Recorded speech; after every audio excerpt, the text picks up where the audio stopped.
Hello friends, সকলকে স্বাগত। Reasoning tricks part 7। Part 7-এ 5টি গুরুত্বপূর্ণ প্রশ্ন নিয়ে আলোচনা করব, যেগুলি রেলওয়ে, এসএসসি, পিএসসি এবং যে কোনো গভর্নমেন্ট সার্ভিস এক্সামের জন্য খুবই গুরুত্বপূর্ণ। কোশ্চেন নাম্বার 1, নিচের দেওয়া সারিটিতে পরবর্তী সংখ্যাটি কত হবে? তাহলে নিচে একটা সারি দেওয়া আছে নাম্বারের, তার পরবর্তী সংখ্যাটি কী হবে আমাকে বের করতে হবে। অপশান দেওয়া আছে ABCD। 58, লক্ষ্য রাখি 58965423 পরটা কী আছে 89654237, নেক্সট 896543, নেক্সট 965423। তাহলে আমরা দেখছি একটা কি যে নাম্বার কমছে। প্রথমে আছে কত নাম্বার 1 2 3 4 5 6 7 8 9টা, তারপরে যে কমছে 5টা বাদ হয়ে গেছে। তাহলে একই নাম্বার আছে 89654237, 89654237। পরবর্তী ক্ষেত্রে দেখছি আমরা পরবর্তী ক্ষেত্রে আবার নাম্বার কমেছে। সেটা কী কমেছে? 7টা কেটে গেছে। প্রথমে আগে ফার্স্টে নাম্বার কাটছে একটাতে, তারপর দ্বিতীয় ক্ষেত্রে সেকেন্ড নাম্বারটা কাটছে, একদম লাস্টে নাম্বার কাটছে 1 ডিজিট। এটা ফলো রাখো, প্রথমে ফার্স্টে কাটছে, তারপরে 1 ডিজিটে কাটছে। তাহলে এটার ক্ষেত্রে কী হবে? এটার ক্ষেত্রে লক্ষ্য রাখো ফের 896543। তাহলে এখানে কী কেটে গেল? এখানে কিন্তু আবার ফার্স্টেরটা কেটে গেল। ওকে, তাহলে 965423 এক্ষেত্রে লজিক অনুযায়ী তাহলে শেষ ডিজিটটা কাটবে আমার, তাহলে উত্তরটা পেয়ে যাবো আমরা।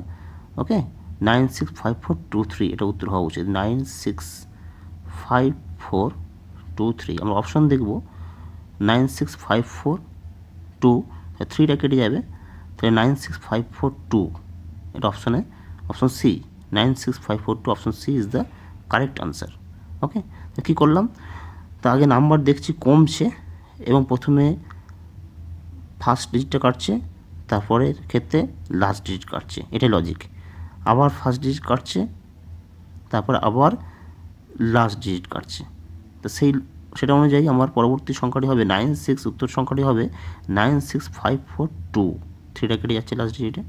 Option C is the right answer. Question number 2, নিচের দেওয়া সারিটিতে প্রশ্নচিহ্ন স্থানে কোন সংখ্যাটি আসবে? 3 5 6 12 12, জিজ্ঞাসা চিহ্ন 24 26। তাহলে 3 5 6 12 12 24 আর 26 একটু দেখি আমরা নাম্বার দেখছি বাড়ছে, তাকে আমি নাম্বারটা তুলে নেব। 3 5 6 12 12 ড্যাশ, যেটা বের করতে বলেছে 24 আর 26।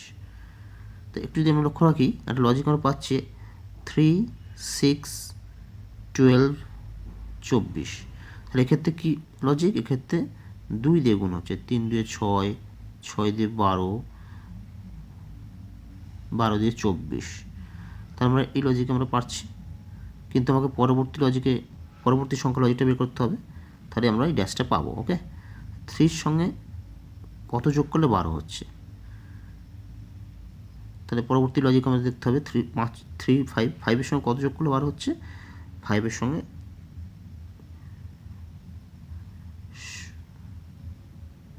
5 12। ওকে, তাহলে 5 + 12 হচ্ছে 7। তাহলে 7 যদি অ্যাড করি 5 7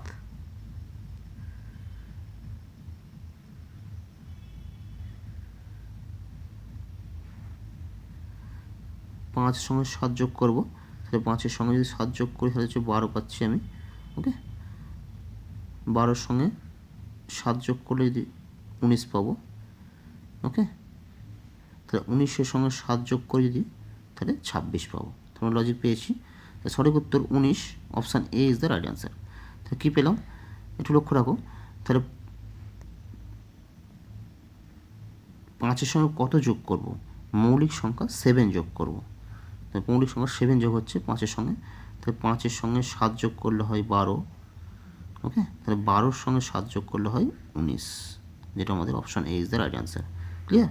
তাই 5-এর সঙ্গে 7 যোগ করেছি, 12-এর সঙ্গে 7 যোগ করবো, আবার 19-এর সঙ্গে 7 যোগ করবো। ওকে, এইভাবে চলতে থাকবে। তাহলে 19 is the right answer. Question number 3, নিচের কোন চিত্রটি প্রদত্ত প্রশ্নের সাথে সম্পর্ক সূচিত করে? ঘোড়া, বাঁদর আর বাঘ। তো একটু যদি ফলো করি, ঘোড়া, বাঁদর, বাঘ, তিনটে অপশান দেওয়া আছে, চারটে অপশান দেওয়া আছে, A B C D। তো ঘোড়া, বাঁদর, বাঘ তিনটে পশু কিন্তু আলাদা টাইপের। তো সেক্ষেত্রে দেখি অপশন এ, যদি প্রথমে ঘোড়া, বাঁদর, বাঘ, এটা কখনোই হবে না। অপশন সি, ঘোড়া, বাঁদর, বাঘ, এটাও হবে না।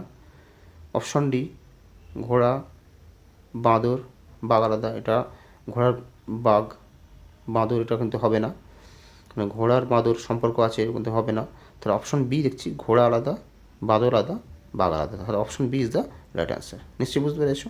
তা তিনটে পশু, যেটা ঘোড়া, বাঁদর আর বাঘ, প্রথম অপশনের সঙ্গে কোনো সম্পর্ক নেই, সেটা হবে না। অপশন সি, ঘোড়া, বাঁদর, ঘোড়ার মধ্যে বাঁদর, বাঘ, এর মধ্যে কোনো সম্পর্ক নেই, এটা হবে না। অপশন ডি, ঘোড়া, বাঁদর, এটাও কোনো সম্পর্ক নেই, এটা হবে না। অপশন বি, তিনটে আলাদা কিন্তু, যেটা প্রথমেই বলেছি, ঘোড়া, বাঁদর আর বাঘ, তিনটে পশু আলাদা।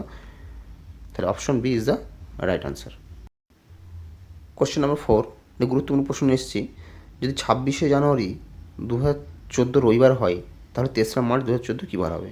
যে কোনো গভর্নমেন্ট চাকরি পরীক্ষা, রেলওয়ে, SSC, PSC সমস্ত পরীক্ষাতে এটা আসে, এরকম টাইপের অঙ্ক, যে বার নির্ণয় করা। 26শে জানুয়ারি 2014 রবিবার হয়, তাহলে 3রা মার্চ 2014 কী বার হবে? তাই এই অঙ্কের ক্ষেত্রে আমরা কী করবো? প্রথমে আমরা ডেটটা নির্ণয় করবো, কত দিন হচ্ছে, সেটাকে 7 দিয়ে ভাগ করে দেখবো, অড নাম্বারটা যেটা পাবো সেটা আমরা যোগ করলে পরবর্তী দিনটা পেয়ে যাবো। তাহলে 26শে জানুয়ারি, তাহলে কদিন হচ্ছে? 26শে জানুয়ারি থেকে 31শে জানুয়ারি 5 দিন। ক্লিয়ার? এটা 5 দিন বের করে নিলাম। এবার যেহেতু 2014 এটা লিপ ইয়ার নয়, তাহলে সে বছর জানুয়ারি পরে ফেব্রুয়ারি, 23রা মার্চ পর্যন্ত বলেছে, তাহলে ফেব্রুয়ারি মাস পুরোটা পাচ্ছি। তাহলে ফেব্রুয়ারি মাস পুরো মাসটা কতদিন হবে? 28 দিনের।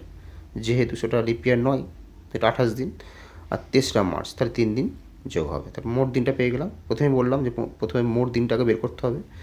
তাহলে কত হচ্ছে এটা? 28, 5 33, 7 36, তাই 36 ডেজ আমরা টোটাল দিনটা পাচ্ছি। ক্লিয়ার? 36 ডেজকে আমরা 7 দিয়ে ভাগ করবো। অঙ্কের ক্ষেত্রে প্রথমেই বললাম 7 দিয়ে ভাগ করবো, 7 5 35, তাহলে অড নাম্বার কী পাচ্ছি? 1। তাহলে 1 নম্বর রিমাইন্ডার পাচ্ছি, তাহলে যে রিমাইন্ডারটা পাচ্ছি, রিমাইন্ডারটা যোগ হবে পরবর্তী দিন, তার সঙ্গে যোগ হবে। 26শে জানুয়ারি কি 2014 কী বার ছিল? রবিবার ছিল, তাহলে রবিবারের সঙ্গে আর একটা দিন যোগ হবে, এটাই লজিক। রবিবারের সঙ্গে আর একটা দিন যদি যোগ হয়, তার পরবর্তী দিন কী হবে? সোমবার। ওকে, সোমবার। তাহলে সোমবার, রবিবারের পরে আর একটা দিন +1, তার পরের দিন হচ্ছে সোমবার। তাহলে সোমবার, অপশান বি, সোমবার ইজ দ্য রাইট অ্যান্সার। ওকে, বুঝতে পেরেছি নিশ্চয়ই? তাহলে আগে এই অঙ্কের ক্ষেত্রে কী করবো আমরা? 26শে জানুয়ারি থেকে 3রা মার্চ কতদিন হচ্ছে সেটা বের করবো। বের করবো 36 ডেজ। 36 ডেজকে আমরা 7 দিয়ে ভাগ করেছি, 1 নম্বর থাকছে ভাগশেষ, সে 1 নম্বর পরবর্তী দিনের সঙ্গে যোগ হবে। রবিবার সঙ্গে পরবর্তী দিন হচ্ছে সোমবার, সোমবার, option B is the right answer. Okay. Question number 5, একটি বাঁদর সোজা 3 মিটার ছুটে চলার পর একটি 4 মিটার উচ্চতার গাছের উপর চড়ে বসলো। বাঁদরটি এখন মূল স্থান থেকে কত দূরে আছে? তাই এই টাইপের অঙ্কগুলো একটু বুঝতে হবে। প্রথমে বাঁদরটি যেটা স্টার্টিং পয়েন্ট থেকে 3 মিটার ছুটে চলেছে, তো এটা লিখে নিলাম 3 মিটার ছুটে চলার পর একটি 4 মিটার উচ্চতার গাছের উপর চড়ে বসলো। ধরছি গাছ, এটা 4 মিটার উচ্চতার গাছের উপর চড়ে বসলো। এখন বলছে মূল স্থান থেকে কত দূরে, মূল স্থানের প্রারম্ভিক স্থান থেকে এটা কত দূরে আছে বাঁদরটি। তো অনেকে ভুল করে, এটা অনেকে এটা 4 থেকে 7 মিটার উত্তর করে ফেলতে পারে, বা অনেকেই 4 মিটার করে। তো আমরা দেখব সেটা কীভাবে করব। তাই এক্ষেত্রে পিথাগোরাস সূত্র অনুযায়ী আমরা এটা অতিভুজ পাচ্ছি, যেটা নাম্বারিং করি, A B C 3 নাম দিই। তাহলে পিথাগোরাস সূত্র অনুযায়ী অতিভুজ স্কোয়ার সমান কোনটা? AC square. ওকে, এই যে AC স্কোয়ার যেটা বের করতে বলেছে, প্রারম্ভিক স্থান থেকে মূল স্থান থেকে কত দূরে, তাহলে AC স্কোয়ার সমান AB স্কোয়ার, ভূমি স্কোয়ার, AB স্কোয়ার প্লাস লম্ব স্কোয়ার, লম্ব মানে কি BC স্কোয়ার, ব্যাস অঙ্কটা পেয়ে যাবো আমরা। তাহলে AC স্কোয়ার সমান AB সমান কত? 3 মিটার, 3 স্কোয়ার, ওকে, প্লাস BC সমান কত? 4 মিটার, 4 স্কোয়ার। তাহলে 3 স্কোয়ার মানে কত? 9, আর 4 স্কোয়ার মানে কত? 4 4 16, তাহলে 9 আর 16 25। ওকে, তাহলে AC সমান আমরা পেয়ে যাবো, তাহলে AC সমান রুট 25, তাহলে রুট 25 সমান কত? 5। অপশান দেখবো, option C, 5 metre is the right answer. নিশ্চয়ই বুঝতে পেরেছো? ওকে, তাহলে কী করলাম? প্রথমে আগে 3 মিটার সোজা ছুটে চলেছে, 3 মিটার আমরা এঁকে নিয়েছি, তারপর এখান থেকে 4 মিটার গাছে উঠেছে। ওকে, তারপর কী করেছি আমরা, পিথাগোরাস সূত্র অনুযায়ী আমরা জানি যে অতিভুজ স্কোয়ার সমান ভূমি স্কোয়ার প্লাস লম্ব স্কোয়ার। এখানে ভূমি সমান 3 স্কোয়ার, লম্ব সমান 4 স্কোয়ার, 9 16 যোগ করলে হয় 25। তাহলে অতিভুজ সমান কত, বেশি সমান কত, √25 সমান 5। Option C 5 metre is the right answer. Clear?